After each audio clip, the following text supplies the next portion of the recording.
জানি বকুলপুরের রানী ঝলক দিতে জানি এসো ধর হয়ে রূপনগরে রানী আমি নাচাই নাচাই নাচাই বকুলপুর নাচাই বকুলপুর আরে নাচাই বকুলপুর। আরে জনপ্রতিনিধি হওয়া যে কি কঠিন এটা এখন আমি আরে টের পাইতেছি। ডাইনে গেলে বায়ের মানুষ সাথে, আবার বায়ে গেলে ডাইনের মানুষ সাথে। উগান্ডা তুমি কি কইতাছো? মাথা ঠান্ডা রাখতে কইতাছো?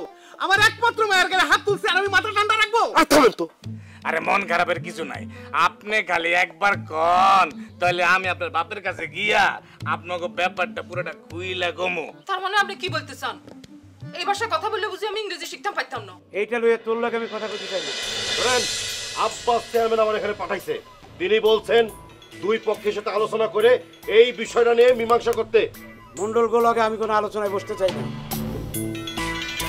তাহলে কি করবেন? ওই মন্ডলদের সাথে যে মারামারি করবেন? পারবেন মারামারি কইরা? দেখেন কাকা, মন্ডলরা কিন্তু এখনো একজোট আছে, আর আপনারা তালুকদাররা কিন্তু একজোট নাই। আপনাদের কোনো মিলমিশ নাই। আপনি তো নিজেই দেখছেন না যাত্রার সময় কত ফালাফালি লাফালাফি করলেন। কই আপনার পাশে তো জব্বা তালুকদারও ছিল না, ঘুরডি তালুকদারও ছিল না, একা একা ফালাফালি লাফালাফি করে চুপ মেরে গেছেন, ব্যাস শেষ। পারবেন না, মন্ডলদের সাথে পারবেন না। আর তালুকদাররা যদি একজোট হয়ও তাও পারবেন না, কারণ তালুকদারদের চেয়ে মন্ডলদের সংখ্যা অনেক বেশি। ওই তালুকদারা হলে হাতি, তেলাপোকা না, হাতির সংখ্যা কমই থাকে, বুঝছস? বুঝছি। হ্যাঁ শোনেন কাকা, হ্যাঁ, ইন্টারমিডিয়েটে পড়ার সময় শরৎচন্দ্রের একটা গল্প পড়ছিলাম, নাম হচ্ছে বিলাসী। ওইখানে লেখা ছিল যে অতিকায় হস্তি লোপ পাইয়াছে, কিন্তু তেলাপোকাটি ঠিকই ঠিকই আছে। হাতটা নামায় কথা কও। হাত নামালাম, কিন্তু যেটা বললাম সেটা কি বুঝতে পারিছেন? হ্যাঁ বুঝতে পারলে তো ভালো। নিজেরে হাত দিবাইবেন না, তালুকদারদের কিন্তু ইতিহাস ভালো না, খুব খারাপ। শোনেন কাকা, এক সময় কিন্তু পৃথিবীতে ডাইনোসর ছিল, এখন কিন্তু নাই। হাতি আছে, হাতি কিন্তু থাকবে না। এই জন্য বলতে বললাম না। ঠিক আছে, শোনেন কথা একটাই, মন্ডলদের সাথে যে বসেন, আপনার মেয়ে রুহিজা ভুল করছে তার জন্য মাপ চান, ব্যাস সমস্যা শেষ। প্রশ্নই ওঠে না মাপ চাওয়ার। তাইলে আর কি, মায়ের খাওয়ার জন্য রেডি থাকেন। আড্ডি গুড্ডিতে মারলে বইরা বয়সে রাইতের ঘুম আরাম হয়ে যাবে। আমার কি আমি কি তাইলে ফরারে থাপ্পড় মেরে ভুল করছি আপা? না, কোনো ভুল করস নাই।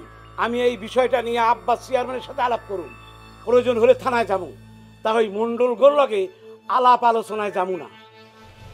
একদম ঠিক। মন্ডল, তোরা তালুকদার ঘরে কি পাইছস? দুইজন কাশেম ভাই দুই রকম কথা কইতাছে। আমার মায়া কইতাছে যে রুহিনের সে জিজ্ঞাসা করছিল সে কেমন আছে, রুহি সেই তাকিয়া তার গালে চড় মারছে। আর রুহি কইতাছে যে ফোয়ারা নাকি তার লগে খারাপ ব্যবহার করছে, সেই জন্য চড় মারছে। হ কাশেম ভাই, ওর একটু অহংকার হয়েছে। ঠিক আছে, আমি সন্ধ্যার পর আসুন, মগরবের আজানের পর পরই আসুন। ঠিক আছে কাশেম ভাই, রাখ, খোদা হাফেজ। আপা চলো খাইবা। কি খাবো রে মা, খিদা মেদা সব তো উঠে গেছে। এটা করলে চলবো? এই আসলের রক্ত হইয়া গেছে, এখন পর্যন্ত তো কিছু খাও নাই আব্বা। আমার মাথা এখনো ঠান্ডা হয় নাই রে মা, এর লাগে খিদা লাগতেছে না। খাইতে বসো, দেখবা খিদা লাগে গেছে। একটু পরে খাই মা। না, এখনই খাইবা, আমি ভাত বাইরে রাখছি। মা রে, সরটা খুব লাগছে তাই না রে মা? কমু না, তুমি এমনিতে কিছু খাইতেছো না? আমি জানি সরটা তোর খুব লাগছে। আমার ফুলের মতো মাইয়া, এত বড়টা করছি, একটা ফুলের টোকা পর্যন্ত তোর গায়ে লাগতে দেই নাই, আর সেই ভিতরে মারছে। যেই দিন তোর এই হাত দিয়ে কৈশোর একটা চর মারবি, সেই দিন আমার জানটা শান্তি পাইব না, সেই দিন শান্তি পাইব। আপা তুমি দেখো, ওরে একদিন আমি ঠিকই চর মারব। আমি কাশেমের লগে কথা কইছি, তোর এই বিষয় নিয়ে আমি বিচার বসাবো।